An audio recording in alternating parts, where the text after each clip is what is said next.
Classic trading में एक बार फिर से आपका स्वागत है। आज हम इस वीडियो में पर्टिकुलरली बात करने वाले हैं बंधन बैंक के बारे में। तो बंधन बैंक में किस किस टॉपिक के बारे में हम बात करने वाला है, आइए देख लेते हैं कि भाई बंधन बैंक अभी अभी रिसेंटली बहुत रूमर चल रहा है, ये बंधन बैंक नेक्स्ट यस बैंक है। तो क्या ये सच में नेक्स्ट यस बैंक बन सकता है? जो अंदर जिसने होल्डिंग किया हुआ है, क्या वो होल्डिंग कर सकते हैं? रिजल्ट आने वाला है 8 तारीख को, तो क्या रिजल्ट पे वो लोग होल्ड कर सकते हैं? अच्छा रिजल्ट आएगा कि बुरा आएगा? फंडामेंटल्स क्या है, फंडामेंट्स और चार्ट के एनालिसिस देखेंगे। क्या इस बेस पे हम उसको हम बाई कर पाएंगे? बंधन बैंक का रिजल्ट देखते हैं। 8 मई 2021 को बंधन बैंक का रिजल्ट है। तो रिजल्ट का क्वार्टरली रिजल्ट जो आता है वही रिजल्ट आने वाला है 8 तारीख को। तो सही है। बंधन बैंक बेसिकली करता क्या है, सबको मालूम है। बंधन बैंक के नाम से ही Indian banking and financial service limited है। 17 जून 2015 को रिजर्व बैंक ने बंधन बैंक को यूनिवर्सल बैंकिंग का लाइसेंस दिया हुआ है।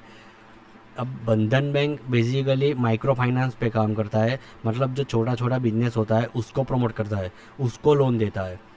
तो बंधन बैंक उतनी बड़ी बैंक नहीं है। जैसे बड़े बड़े कॉर्पोरेट्स को ये लोग लोन लेते हैं, बड़ी बड़ी बैंक लेती है, एक्सिस बैंक है, HDFC है, उस हिसाब से ये नहीं है। पर माइक्रो फाइनेंस में ये सबसे आगे है। तो जो भी छोटे छोटे बिजनेस होते हैं उसको ये सबसे ज़्यादा प्रमोट करता है।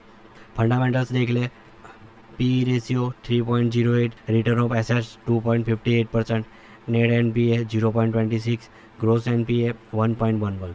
अगर शेयर होल्डर्स देखें हम तो प्रमोटर 39.99% 2021 में, दिसंबर 2020 में 40%, सेम ही इक्वल, उतना चेंज नहीं है। FII देखें तो 34.91% मार्च 2021 में, और दिसंबर 2020 में देखें तो 35.20%, तो -0.29% का चेंजेस है। म्यूचुअल फंड देखें तो 2021 में 1.78% है, 2020 में 3.43% है।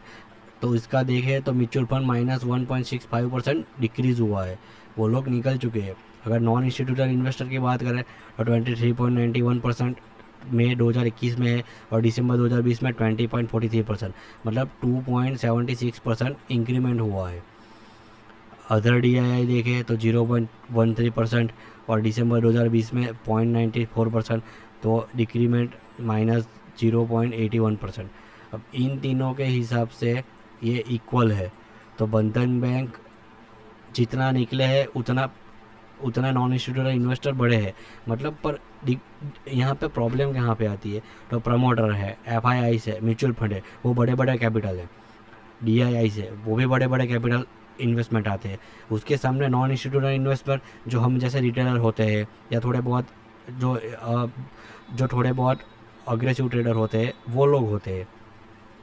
तो इस हिसाब से देखें तो बंधन बैंक को गिरना चांस सबसे ज़्यादा है, पर उतना भी गिरना नहीं है। क्यों? क्योंकि मैं आगे बताऊंगा। 3,86,112 लाख दिसंबर 2020 का उनका टोटल इनकम है। सितंबर 2020 में 3,57,939 लाख टोटल इनकम है। अगर PBT की बात करें 84,000 के आसपास है, और सितंबर 2020 में 1,23,000 के आसपास है। नेट प्रॉफिट 63.259 लाख है, और सितंबर 2020 में 92,001 है।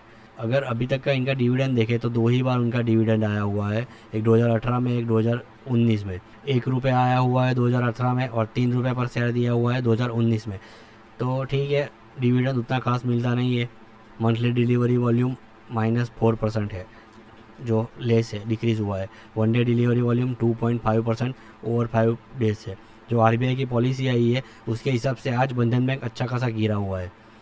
वो पॉलिसी क्या है, कैसे काम करती है, वो सब के बारे में हम उतना डिस्कस नहीं करेंगे। पॉलिसी इसके फेवर में नहीं आई हुई है। अगर 5 मई 2021 की बात करें तो 26.77 लाख, 26.47% होता है। 5 डे एवरेज बात करें तो 17.45 लाख, मतलब दोनों मिला के अप्रॉक्स 5 डे में अच्छा खासा 27 लाख का वॉल्यूम गिरा हुआ है। 27.24% डिलीवरी वॉल्यूम हुआ है। तो मतलब बाइंग उतना हुआ है, पर सामने सेलिंग और ज़्यादा हुआ है। अब ट्रायलिंग 1 मंथ एवरेज 23.11 लाख हुआ है, वो 27%, और प्रीवियस 1 मंथ का 24 लाख है, 30.80% है। क्वार्टरली रिजल्ट 2020 की बात करें तो जो इंटरेस्ट अर्न है 3.4% के आसपास है सितंबर 2020 में, और नेट प्रॉफिट की बात करें तो -31.24% है सितंबर 2020 में। मतलब कंपनी टोटली लॉस में थी 2020 के हिसाब से। इंटरेस्ट अर्न दिसंबर 2020 3307, सितंबर 2020 3197 और दिसंबर 19 के हिसाब से 2717, मतलब 3.45% का इंटरेस्ट बढ़ा है इन लोगों का। ऑपरेटिंग प्रॉफिट की बात करें 1914 दिसंबर 20, सितंबर 20 के हिसाब से 1627 20 सितंबर 20 के हिसाब से, और दिसंबर 19 के हिसाब से 1263, ये भी इंक्रीज़ हुआ है उनका नेट प्रॉफिट। तो अगर सीधा बात करें नेट प्रॉफिट की तो 632.59% प्रॉफिट बढ़ा हुआ है। 902 सितंबर 2020 के हिसाब से 902 और दिसंबर 2020 के 731, मतलब इंक्रीज़ तो हुआ है पर सस्टेन हुआ है प्रॉफिट, उतना लॉस भी नहीं गया है कंपनी को, भले ही कोरोना था फिर भी। अब देखें चार्ट एनालिसिस, चार्ट क्या कह रहा है। ये एक सपोर्ट लाइन थी जो अभी ब्रेक कर दी है और यहाँ से रिटेस्ट करके मार्केट गिरा हुआ है, तो 294 के आसपास अभी बंधन बैंक आ चुका है। तो बंधन बैंक के फेवर में, जैसे मैंने बताया आरबीआई की पॉलिसी नहीं थी, तो यहाँ से बंधन बैंक और गिर सकता है 240 तक, और 240 से सपोर्ट ले सकता है। और या तो फिर अगर लॉकडाउन का जो न्यूज़ रूमर्स फैल रहा है उससे यहाँ पे ज़्यादा भी गिर सकता है, तो ज़्यादा से ज़्यादा 160 तक आ सकता है। अगर यहाँ पे आपने शेयर होल्डिंग किया हुआ है तो ये आपको थोड़ा रुला सकता है। ऑनेस्टली बोलूँ तो गिरने का चांस ज़्यादा है।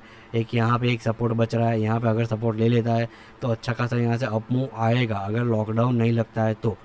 और नए इन्वेस्टर को ये दोनों लेवल के बीच में 400 और 280 के बीच में मैं कहीं पे भी आपको बाइंग करने का सजेस्ट नहीं करूँगा। आप यहाँ से एक बार गिरने दो या तो यहाँ से एक बार ब्रेक होने दो, उसके बाद ही आप यहाँ से बाई करने का सोच सकते हो। हाँ, जिसने होल्डिंग किया हुआ है वो यहाँ पे एवरेज कर सकता है और इसके बाद का एवरेज 160 के आसपास आएगा। एवरेज करना एक ठीक है पर उतना एफिशिएंट नहीं होता है।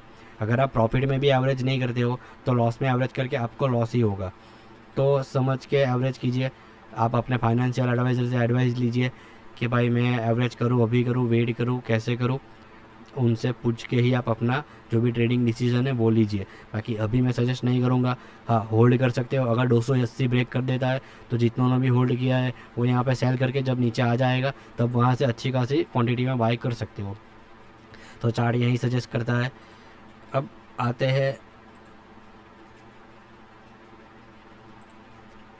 हैं मेन बात पे कि बंधन बैंक क्या नेक्स्ट यस बैंक है। तो मैं क्लियर बता दूँ तो नहीं। कैसे नहीं? क्योंकि बंधन बैंक मैंने आगे भी बताया माइक्रो बिजनेस को सपोर्ट करता है, मतलब छोटे छोटे बिजनेसमैन जो होते हैं उनको ये लोन्स देता है। हाँ, जब पेंडेमिक था 2019-20 के बीच में जब मार्केट गिरा था तब बंधन बैंक को सबसे ज़्यादा इफेक्ट हुआ था क्योंकि रिकवरी रेट इसका बहुत कम था। अब जब इसमें रिकवर हुआ तो बाकी बैंकों के कंपेयर में ये बहुत कम रिकवर हुआ है। तो अगर आप समझ सकते हो तो ये बैंक उतना गिरेगा भी नहीं क्योंकि रिकवरी आने वाली है। अब जब ये रिकवर करेगा, जैसे मैंने बताया 160 का लेवल है, अगर 160 का लेवल यहाँ पे रिकवर करेगा तो तब जाके आपको बंधन बैंक यहाँ से आपको बाय हो सकता है। बंधन बैंक नेक्स्ट यस बैंक नहीं है। बंधन बैंक आराम से रिकवरी कर लेगा एक बार ये पेंडेमिक का सिचुएशन चला जाएगा, क्योंकि लॉकडाउन की रूमर की वजह से बंधन बैंक को ज़्यादा इफेक्ट हो रहा है।